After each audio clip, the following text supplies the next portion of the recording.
This is the Mend It Paths podcast with Chadwick Hayward, episode 19. Welcome to menditpaths.com. Let's get back to bed. Hi, Path Menders. Thanks for stopping by. First off, I'd like to issue an apology. Some of you may have noticed that there was no episode last week. Due to unforeseen technical difficulties, I was unable to get an episode ready in time. I apologize for that. This week, I'm happy to be joined by Adam Sud. Adam is a certified holistic lifestyle coach and graduate of eCornell's Plant-Based Nutrition Certificate program.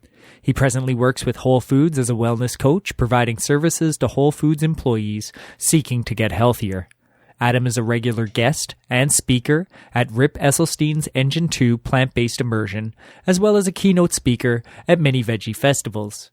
Adam was once 310 pounds, a Type II Diabetic, was a drug and food addict, and suffered from severe depression. Join as he shares his story of how he was able to mend his own path and how he has now made it his life's mission to be of service by helping others mend their own paths as well. Hi, Adam. Thank you so much for joining me on the show today.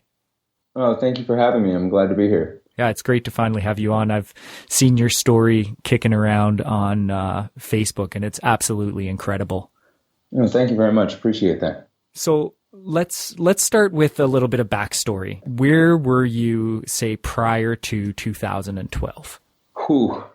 That's a big question. I was not in a good place, that's for sure. I was deep into a serious drug addiction, life-threatening drug addiction, a life-threatening fast food addiction, a serious depression, and just an absolute denial of self. It was pretty miserable. I weighed 320 pounds. I had a bunch of undiagnosed diseases going on. I was highly addicted to stimulants, specifically Adderall. But, when I didn't have that, I would, take whatever was necessary. The only thing I didn't get into was meth. It was not good. So what led you down that path? Was it a steep descent, or was it more gradual over time, or? It was gradual at first, but man, I know that there was at one point when it all kind of went downhill. But it started, I got diagnosed with ADHD, which a lot of people are, and I believe a lot of people are sort of misdiagnosed because in my research of understanding ADHD, it's my opinion that there are symptoms that can manifest that can be diagnosed as ADHD, but these are things that are caused by environment. So we're talking about the environment in which you live in, the environment in which you fuel yourself with, so your food, the family environment, your genetics, of course, your unique brain chemistry, and then the type of, study or work situation that you have. All of these factors contribute to creating symptoms that can be manifested and appear as ADHD, when really they could be sort of an environment-caused ADHD-like symptoms. And what makes it more difficult is that doctors all just treat the disease with the same medication. So they treat every unique individual with the same medication and the same trajectory, which is just a lazy approach to treatment. And I got put on Ritalin when I was in middle school, and when I got into high school, Adderall had come out, and so that was the new super drug. And what was great for me was when I first tried it as a party drug. I think I was a freshman in high school. I had just moved to Austin, Texas, so I didn't really have a ton of friends, but I did have good friends, and we were at a party, and man, I remember it very vividly, the feeling of the first time I took Adderall in an abusive manner, which is by just taking more. It is like you are superhuman. You just don't want to stop. You have all this energy. It completely curbs your appetite, which for me was great because I was kind of late going into puberty. So like like my growth spurt stuff didn't happen. Like I didn't start developing sort of that high school man body until later. And so it really mattered to me what people thought of how I looked. And now I found a way to control my appetite and lose as much weight as I wanted. It made me a type A personality like, so I could study as much as I want, get my work done, all these things that I thought I needed to be the person the world liked. And for me, that's a huge trait of my descent was when I thought there was something about me that didn't work, I looked outwardly for the answer instead of looking inwardly. So the addiction to that medicine got pretty bad in high school, but it was working for me, you know. It hadn't created any adverse side effects other than the fact that I was becoming addicted. Yeah. But when I got into college, and look, I got a very prestigious scholarship to one of the top film and art schools in the country. They basically came and recruited me out of high school.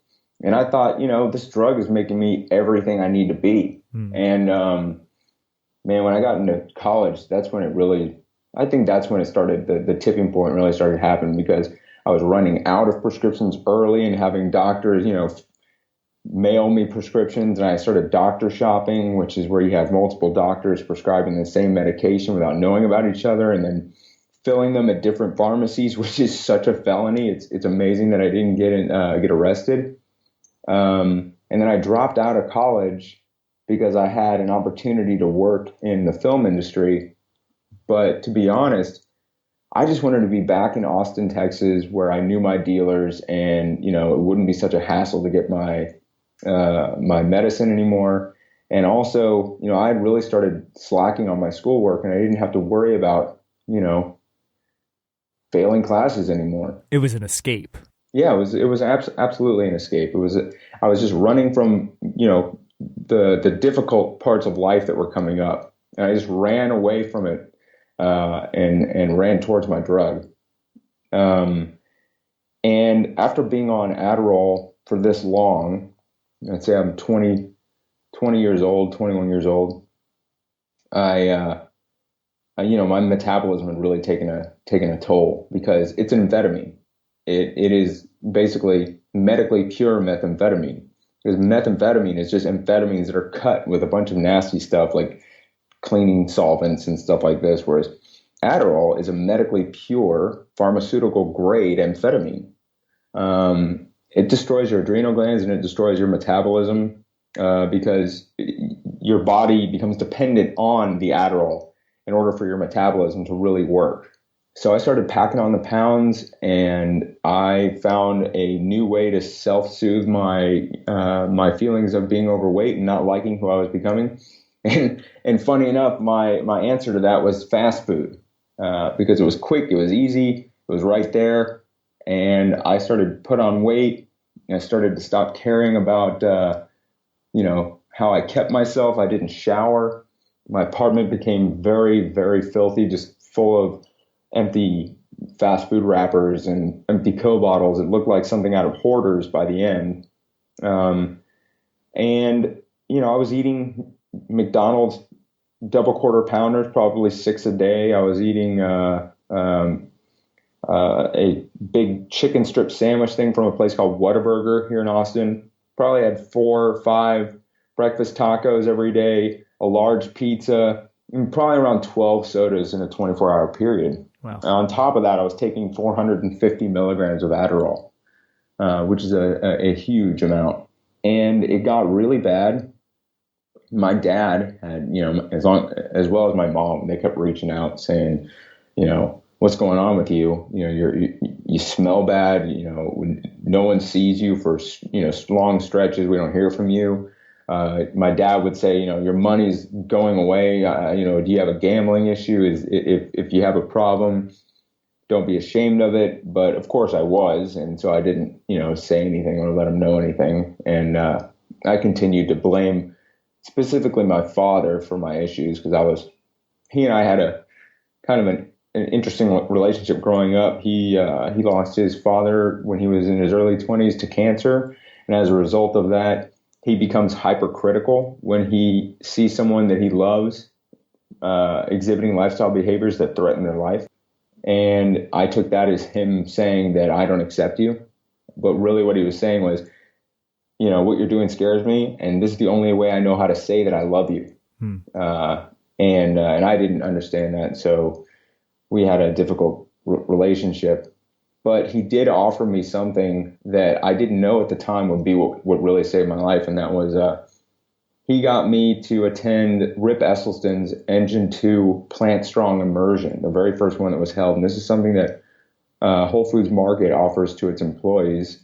And what it is a 7-day immersion where you learn how to live a plant-based lifestyle, which is a diet of fruits, vegetables, whole grains, legumes, nuts, seeds, no added oil, no added sugar, basically plant only. And for the purpose of reversing disease in the body and creating a quality of life that is, you know, something that you've never had before. And the science is pretty solid that it's the only diet ever proven to reverse heart disease, type II diabetes, prevent up to 70% of cancers. It's a pretty incredible diet. And, you know, I was so into my drug addiction that I didn't take it seriously, even though when I was there, I listened to everything and it made total sense. But I was an addict and I was using at the immersion. And unfortunately, you know, a year later, I'm in my apartment and I'm at the lowest I've ever been. And, you know, I don't know if I was honestly, people ask me if I was committing suicide that night, and I don't know. I don't know if that's maybe, I don't know. But I took a lot of my Adderall and a lot of painkillers and stuff like that. And then I suffered a drug overdose, and passed out unconscious on the floor of my dirty apartment, surrounded by my drugs, surrounded by the fast food wrappers, surrounded by the empty pill bottles. My whole life summed up in that one apartment right there. That's what I created for myself, was this tiny life with no one in it, filthy, sad, empty, and dying. And when I woke up the next day, I had this realization that, you know, I know that there is nothing that, because I'm an addict, I know that there's nothing anyone could ever say to me to make me realize what I was doing and want to change, unless I wanted to. Yeah. But I also know that my family, my mom and my dad, and I have a twin brother and a younger sister who I'm really close with, and they don't know that. And they would probably spend the rest of their lives carrying around this immense guilt and sadness, thinking that there was something they could have done, and they would never know that that's not the case. And, I called my dad that day, and I said, I need some help. And he didn't, this is a person, I'm going to explain to you what my relationship was like. He's my dad. I love him. I loved him then. But at the same time, these were thoughts that I had in my head on nights when I was up on Adderall, looking at how I had basically blown every opportunity I had in life. I'm never going to make anything of myself. I'm almost out of money as it is. I'm going to be, probably end up living on the street. But at least when my parents die, I'll get their money. I called him and without question, he said, "Don't worry, we'll take care of it." And it wasn't like, if we do this, if we pay for this, you have to take it seriously. There was nothing like that. It was just, don't worry, we'll help you. And 2 weeks later, I checked into Sierra Tucson, which is an inpatient rehab facility in Tucson, Arizona. And it was there that day one of rehab, and I don't know if you know what it's like to be in rehab, but when you check into rehab, the first 24 hours are pretty dehumanizing and embarrassing. One, I was ashamed to be there. Two, they strip search you, they search your bags, they run all these medical diagnostic tests, and of course, there's a purpose for it. One, they're trying to make sure you know everything you're dealing with medically and physically. They want to make sure that, you aren't bringing anything into the rehab facility, because I wasn't sober when I showed up at rehab, and most people aren't. And then also, they are, you need to spend at least 24 hours in a quarantined area, because if you're going to start detoxing, they need to have you in a safe area. Yeah. But the next day I got a call from the doctor, and he told me that my blood sugar was almost 400. My cholesterol was through the roof, and my blood pressure was so high that they were going to check my blood pressure and monitor my heart rate every morning for the first week before I was allowed to leave the dorms, because they were afraid that I could have a heart attack at any moment. Oh, wow. And it was those diagnoses that made me realize that I'm not invincible. I had this huge amount of denial about who I was, that, I take 450 milligrams of Adderall, not because I'm an addict, but because I have this insane tolerance and I'm just a tough guy. Yeah. That I'm not depressed as the rest of the world that's messed up, and I don't fit into it. And, my relationship with my father is bad, not because of me, it's because he won't accept me for who I am. And, but this, I could not deny it. I learned all this information from the Engine 2 immersion that Type II diabetes, heart disease, obesity, these are lifestyle diseases. You don't get these diseases unless you give them to yourself. Yeah. So here were the numbers on the page showing me exactly what I had done to myself. Weight was over 320 pounds. Blood sugar is almost 400. Cholesterol and blood pressure through the roof. I had to accept that I'm the problem. But what's great about that is when you're the problem, you get to be the solution. You are in complete control. And I said to myself, that's going to be my recovery. Those numbers on the page are going to be what I fight every single day. And in order to achieve victory over those numbers, I can't use my drug. Because the intangibles, the depression, the addiction, it was so difficult for me to grasp, because there wasn't a number on a page. As you go through recovery, especially the first few weeks, you feel worse at week 3 than you did day 1. Emotionally, you feel wrecked. And you got therapists saying, well, you're making progress.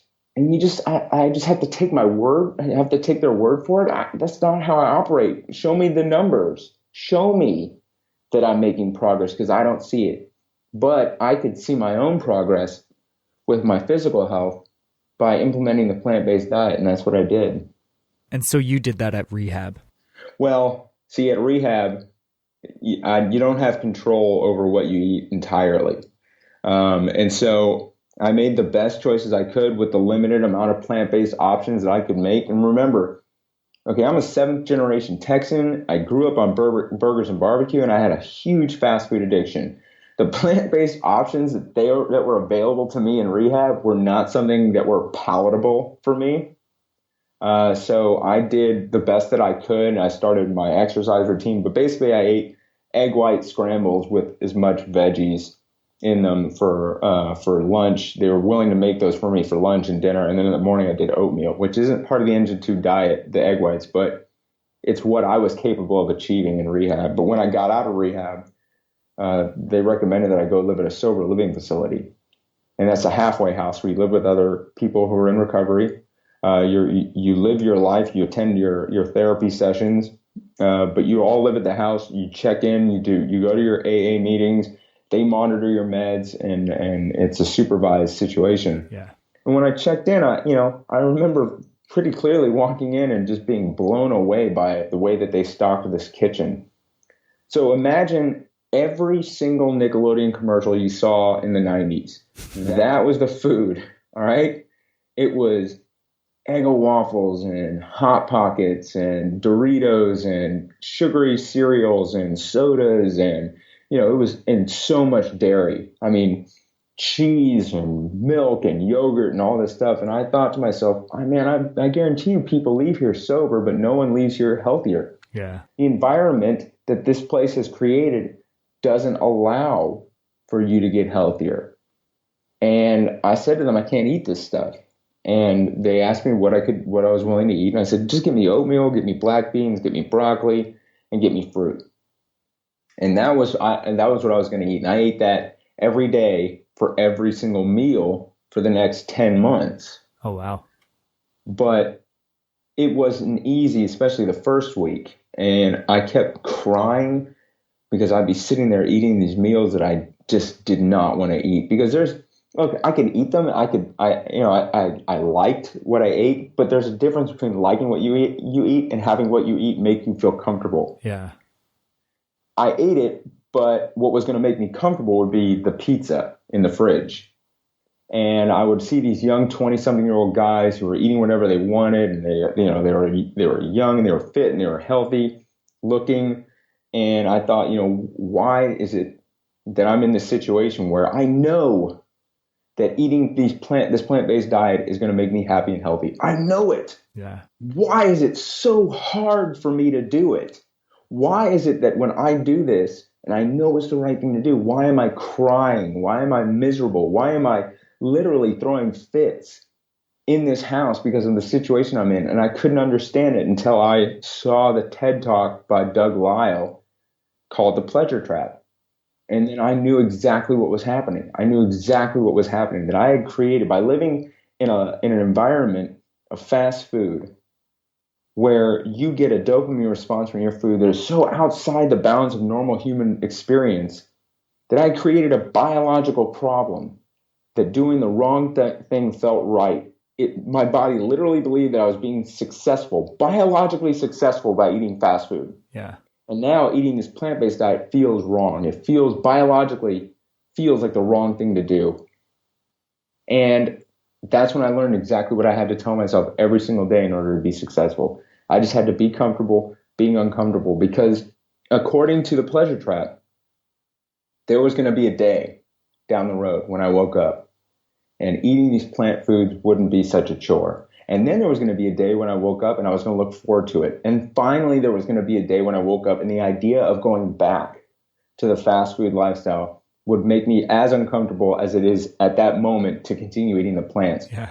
Biological fact that was going to happen. Can I be uncomfortable? Can I be comfortable being uncomfortable long enough until that day comes? And that was my new mission. And that's what I did. And honestly, reading that book, The Pleasure Trap, was the biggest turning point for me in my recovery. And I realized that every single day when I got up and I prepared a meal on a plate that was about health and wellness, it's an act of self-care, it's an act of self-love, and it's about creating an environment where no matter the psychology, no matter the emotional problems I was dealing with, it did not allow me to make any destructive lifestyle choices in terms of what I put into my body. A plant-based environment only allowed for me to be healthier that day than the person I was the day before. Yeah. And that's an incredible tool. And in 3 months, my diabetes was gone. I reversed my heart disease. It was completely gone. Within 10 months, I lost 100 pounds. And within a year, I was off of every single medication I was put on in rehab, including the antidepressants and the mood stabilizers and the ADHD medication and the sleeping medication. That's incredible. And it was, I looked at some of the other people. Look, every single person that was in that rehab with me and in that sober living with me, I really believe that they wanted to get better. And a lot of them did. And a lot of them are still sober. But most of them were living in that junk food environment that fueled depression, fueled anxiety, that creates that neural inflammation from the omega-6 fatty acids that you get from that diet. And as a result, they gained weight, they became more depressed, and a lot of them ended up relapsing, obviously for more reasons than just the food, but the food did not allow them to restore the damage and repair the damage that they had done to themselves as addicts to their body. It wasn't giving them the best shot possible. It wasn't. It's almost like it's almost, like if we're running a race and someone put a 50-pound pack on your back and said, you still got to do the same distance as everyone else. Yeah. And a lot of them have gone back into recovery a few times, but the difference is that the ones that came out sober at the end and stayed sober are still on their meds. Whereas I was able to get off every one of my medications and finally be a unmedicated version of myself, which I hadn't been since I was 12 years old. And that's an incredible feeling to discover who you are without any kind of substance in you, artificial substance in you, some mind altering substance or some chemical altering substance. And they tell you very on that, look, recovery is the search for the authentic self. Well, what's more authentic than living a life that rids you of disease to where you no longer have to be medicated? Yeah. And I made it my mission to try to bring plant-based nutrition into the recovery world. And I went and I got certified as a plant-based nutritionist. And I started working in the addiction recovery world in LA, which was not very accepting. Because when you tell people moving into sober living that they have to live a plant-based lifestyle, they go somewhere else. So, but it's been an amazing journey, and I've gotten to do some incredible things. I now work for Whole Foods Market's medical and wellness clinic as a health coach. And I also work with Engine 2 as a motivational speaker and expert speaker at all of their events. And the most amazing thing is, people they want to ask me about, tell us about how much weight you lost and the medications you've gone off of and stuff. And, it's like the numbers are fun. I like to tell people I've lost 160 pounds and I've gotten off of 8 medications, but, I think that the most profound part of recovery, and for me, switching this plant-based diet, has been what I've been able to gain. My dad, I now go to work with my dad, and he's my best friend. We run together. Man, I try not to get choked up when I talk about this, but it's pretty personal. Yeah. Yeah. Life is so different now. Yeah. Right. Like I can relate, man. I know what you're talking about. Like when you're depressed, you wake up every day and you're not looking forward to that day. No, man, it's miserable. Yeah. Like when you can wake up and be happy that you woke up, not want to just sleep and never wake up again. It's, yeah. That's an interesting thing about that is how much I needed to be asleep. Yeah. When I wasn't on my drug. When I wasn't on my drug, the only thing I wanted to do was eat until I would put myself into a food coma and just sleep until I remember having thoughts like, oh, I don't think I'm going to be able to get Adderall for a week. I wish I could just sleep till then. Yeah. Because life would be unbearable without it. And, it's like I hated everything about my life then. And now I wake up and I look forward to it. And the way that I move through the world is so different. Like I was so certain about a lot of stuff that obviously I knew nothing about. And my certainties about the world just pushed me away from everyone, and my life was just this little tiny miserable life in an apartment I allowed no one into and full of drugs. And now my life is all about embracing others and saying, I don't know. I don't know.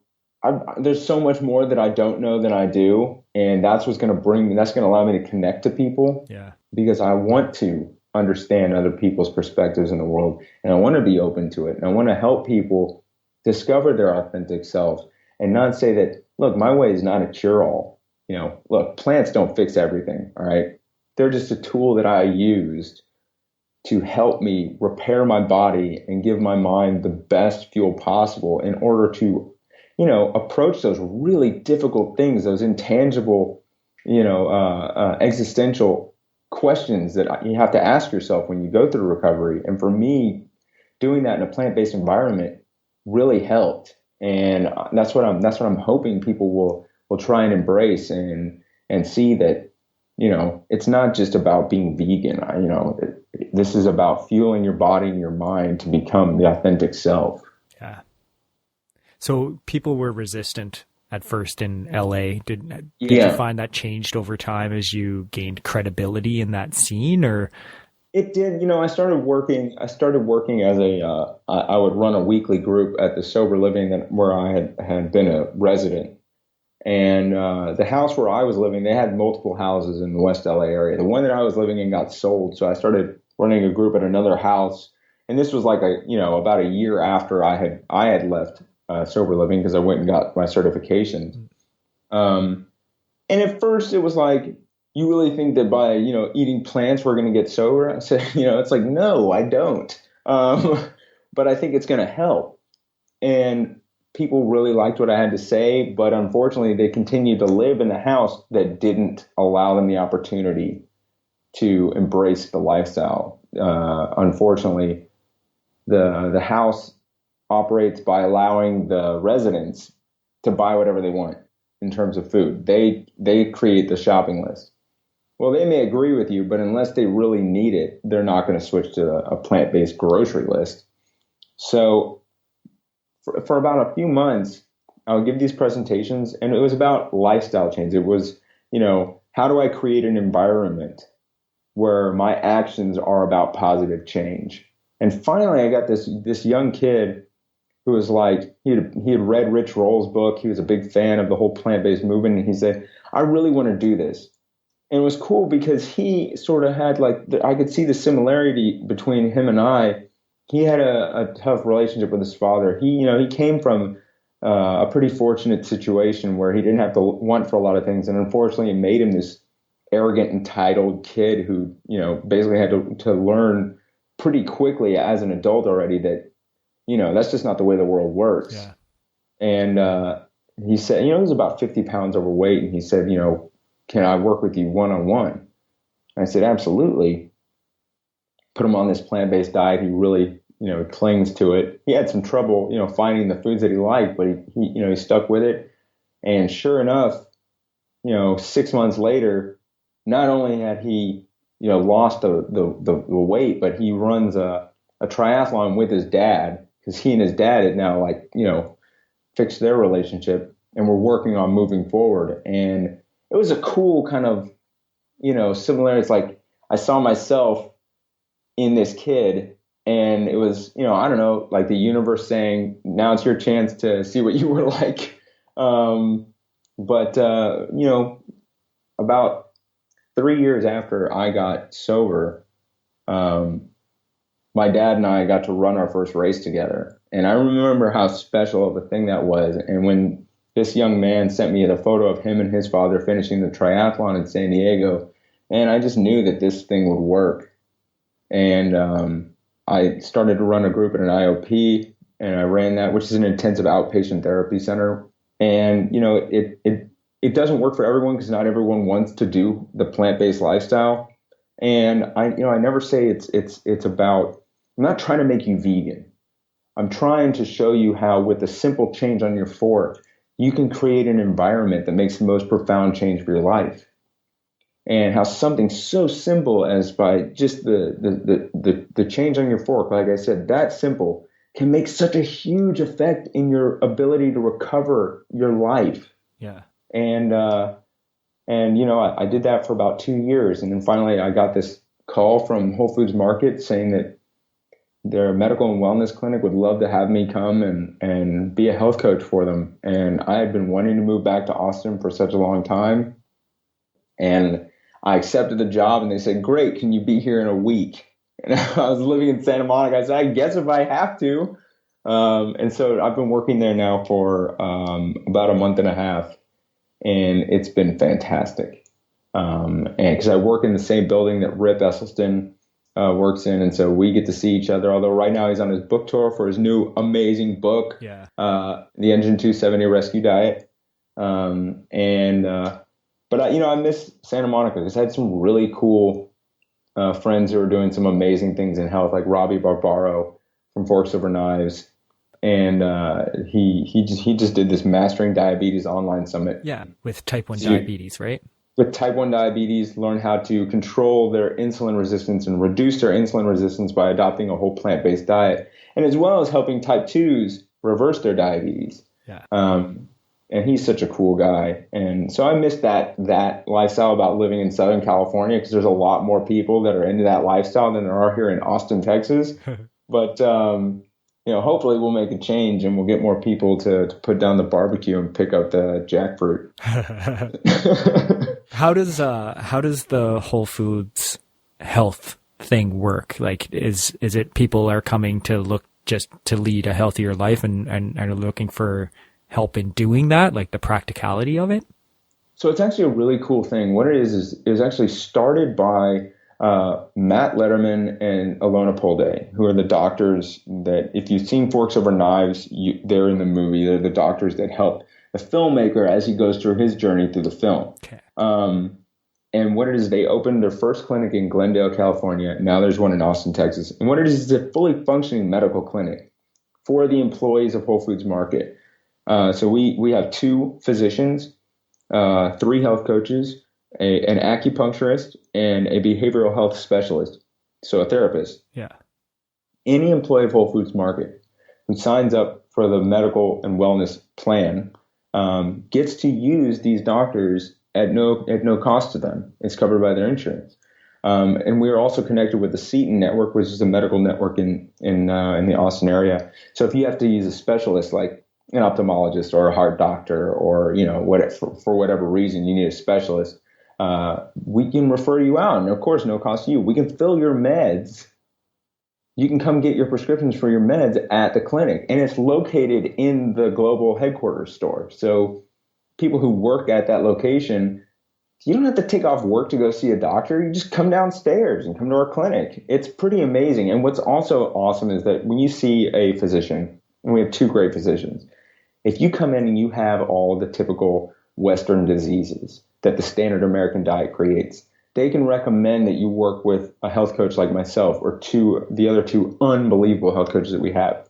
And our goal is to get you to adopt a plant-based diet, primarily plant-based, if not 100% plant-based, for the purpose of reversing disease, which is an amazing thing, because on top of that, Whole Foods Market also offers 4 immersion programs. So Engine 2, Dr. Furman, Dr. McDougall, and Dr. Stoll. These are 4 different immersions that you can be sent to, that Whole Foods will pay to send employees to if they qualify, meaning if they're sick enough, because Whole Foods wants to offer this to people who need it, not just anyone who wants to go for 7 days to an amazing exotic location and experience a plant-based immersion. So every year, Whole Foods Market sends about 400 people, and they've been doing this for almost 10 years. And so what Whole Foods Market has done is that, and is what I believe is going to be one of the biggest changes in this country's healthcare system, is that as a company, they have said that we're going to make it our responsibility to not only give you health insurance, but we're also going to offer you the opportunity, the education, and the tools to never be dependent upon it. And that's something really amazing. And I know that there are a few companies out there that are doing the same thing. I think Pfizer is one of them, or Kaiser Permanente. And this is a philosophy that is, very true to the core of what Whole Foods Market is, that it's not just about serving the bottom line, that it is about bettering the community in which the stores exist, bettering the planet in which the company exists, bettering the lives of the team members that work for Whole Foods Market, and of course offering lifestyles to the people that shop there. Yeah, they don't have to do this. They don't. Absolutely, they do not. They're doing this because they believe it's the right thing to do. And we're getting people who come into the clinic who are reversing their diabetes, who are going to be reversing their heart disease. And, these are people that just believe that, by a certain point of your life, at a certain age, you just end up on medication in your heart disease because the human body is meant to fail. Which is just like, if that has become the common belief, wow. I thought that my whole life, man. Right? Yeah. It's so backwards that's your so presumption backwards of reality. You are not supposed to slow down before you die. I mean, look at Dr. Esselstyn. This dude's 83 years old. Every time I see him, he's on his bike. He is the example that when you live a plant-based lifestyle, you don't slow down when you get old. Your heart is not supposed to get weaker. It's not. Look at Okinawa. Look at the people that live in the blue zones, right? The blue zones are areas of the world that have the largest population of centenarians, people who live to be 100 years or older. Yeah. These people that are 100 years old, they're not decrepit, bedridden, sick people. They're patriarchs and matriarchs of their communities. They work their jobs. They're community leaders. These are people that matter, that have substance and are teachers and givers of information and pass on culture. they have a purpose until the day they die, because they live a lifestyle that is 100% plant-based. And as a result, they're the healthiest people on the planet. Yeah, you're not on an inevitable journey to a nursing home. No, you're not. It's quite an amazing thing, because it goes against everything that we've learned in this culture, in this society, that, when you get old, you just, better get ready for the retirement home. Yeah. Which you have so much life left to live at that point. So much. Yeah. It's amazing. Yeah. What Whole Foods is doing is absolutely incredible. There is no other company I know that does as good of a job as what Whole Foods is doing. And the other thing is, what it also does with its Whole Planet Foundation, which is its micro-lending nonprofit that offers microcredit loans to women in developing countries.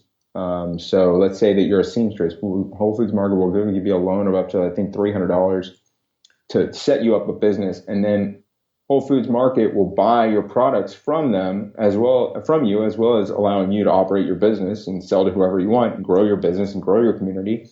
And by selling your products to Whole Foods, that's how you pay the loan back. Oh, that's awesome. And so they've been doing this for I think since I'm going to say the wrong date, but it's been a while, and they've given out like $65 million in microcredit loans to millions of women all over the country, because they found that when you invest in women, they invest in their families. When you invest in men, unfortunately, most of the times they just spend it on themselves.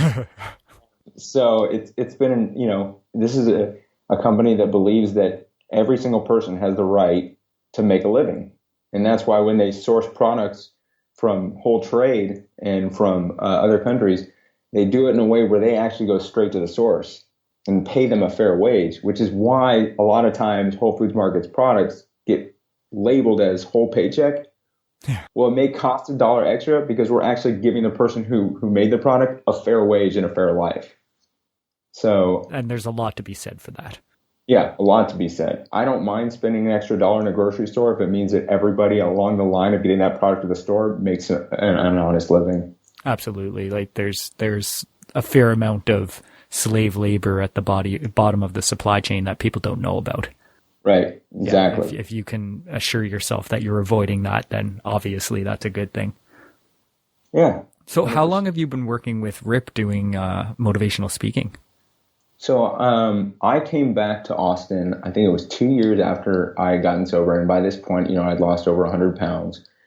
And I was in the lobby of the corporate offices. My dad has been, he's a founding investor of the company, and he's part of the executive global team.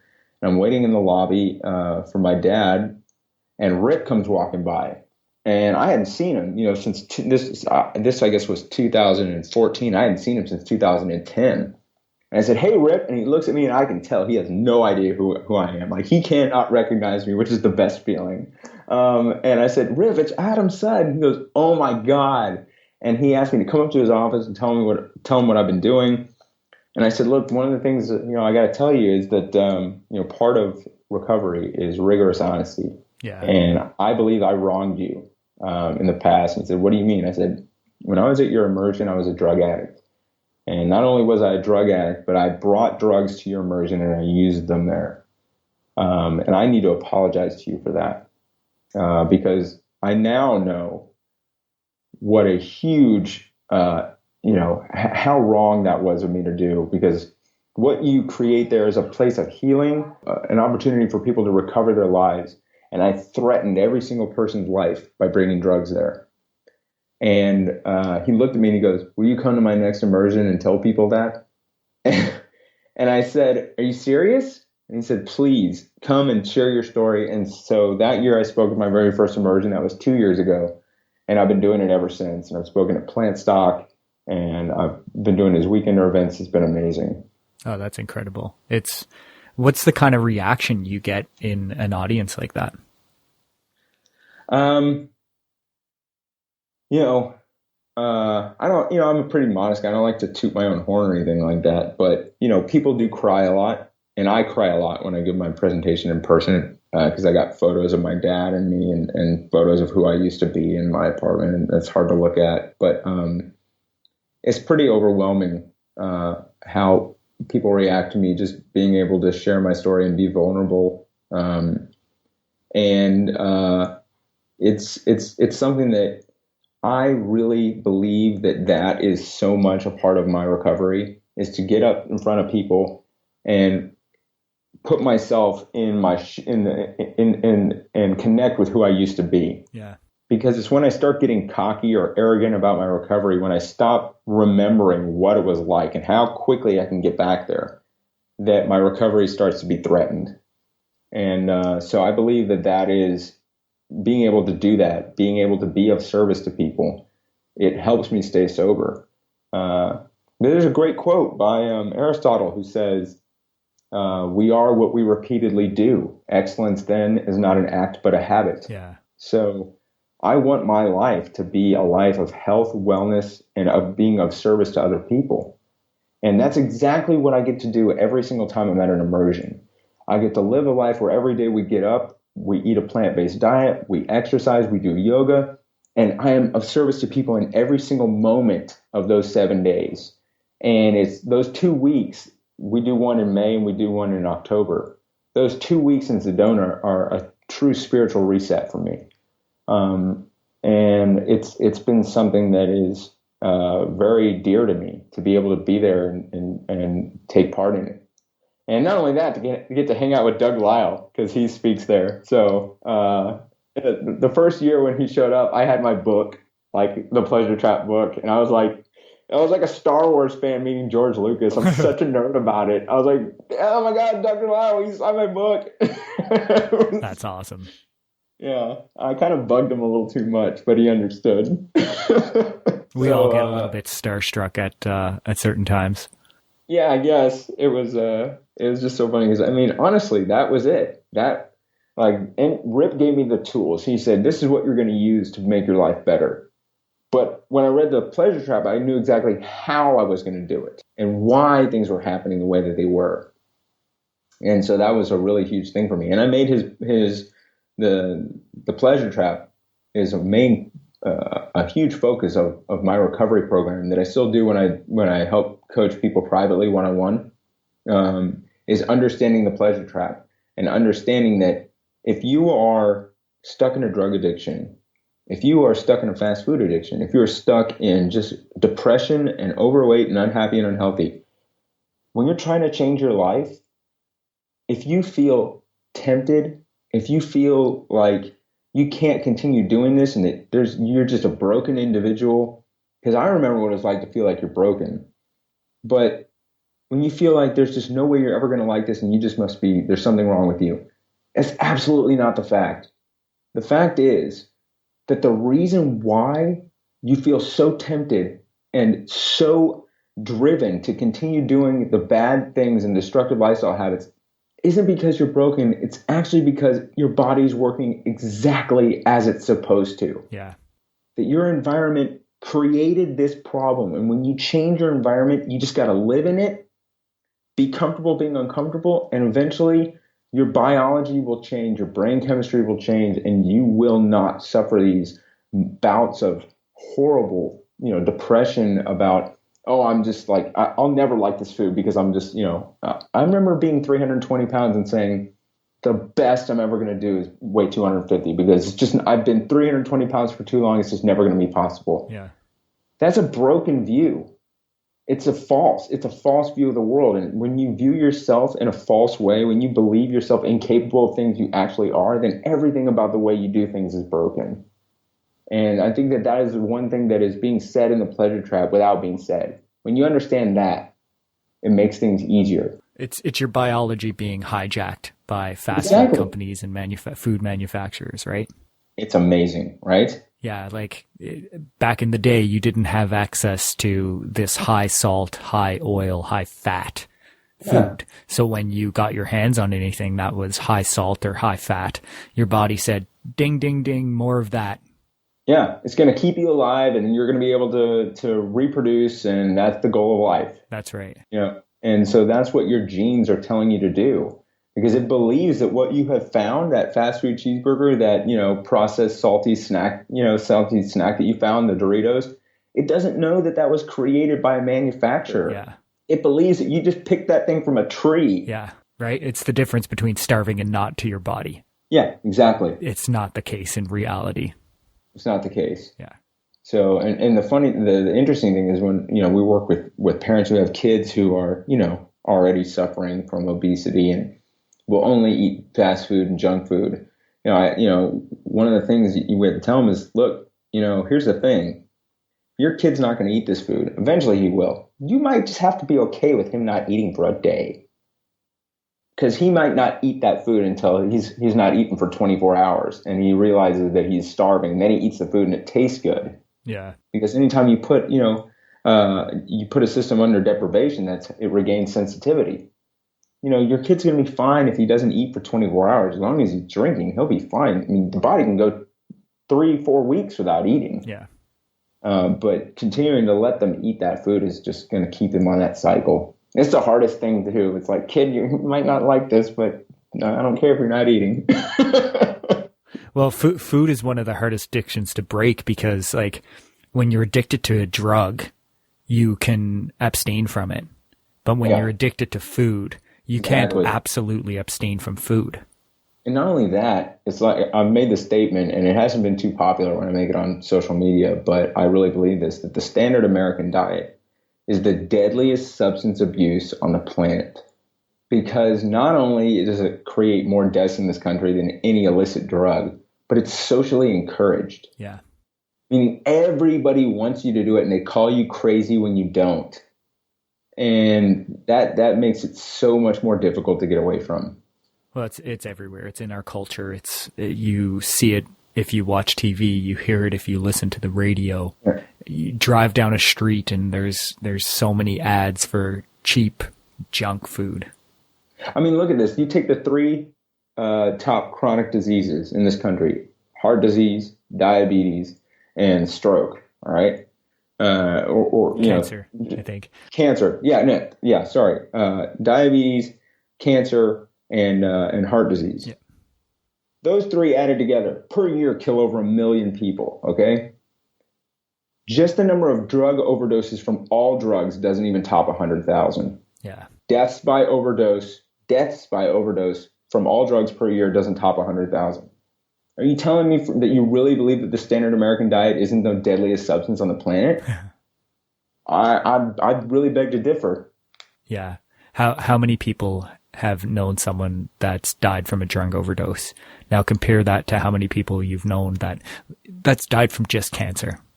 I'll tell you one thing, 1 in 3 people will die from heart disease. Doesn't matter who you are in this country. If you're living in this country and you're eating the standard American diet, you have a 1 in 3 chance of dying of heart disease. Yeah.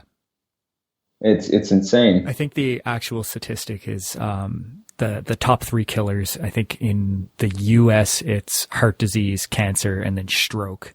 Diabetes is debilitating. It's the one that causes the most disability. You're right. Yeah. In Canada, it's a little bit reversed because we have cancer first and then heart disease and then stroke. But our diabetes rates are through the roof as well. And like, you don't have to go back very far in time to find a place when the prevalence of these types of diseases just wasn't there. No, you barely have to go back a lifetime. Yeah. It's amazing. And yet still people find it hard to make the connection between what has changed. You'll see people blaming on things like pollution or like electronics, and it's almost laughable. Right? I mean, it's like, what is the largest factor coming from the environment that affects you every single day? The greatest impact from your environment is the part of the environment that you choose to put into your body. Yeah. Well, you make it part of yourself. Exactly. That is always going to be the highest determining factor, the greatest determining factor of your overall health trajectory. Yeah. So I usually ask my guests if they have one piece of advice for someone that's perhaps sitting on the fence or thinking about mending their own path. What would that one piece of golden nugget be? Well, obviously, if they're thinking about it, my advice would be to do it. But I think that for me, the thing that helped me out the most was be comfortable being uncomfortable. And what I mean by that is, like I said earlier, when I ate the oatmeal, I like oatmeal, all right? But at the time, I would rather have had Fruity Pebbles, okay? So I enjoyed eating oatmeal, but it didn't make me comfortable in the moment. And so that meant that every single day, I wasn't, it wasn't, all right, I might be uncomfortable today. I was planning on it. I was planning on experiencing some serious discomfort in my day.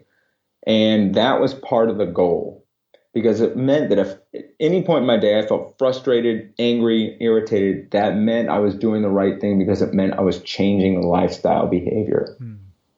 And so it's great to want to change, because that's always the first step.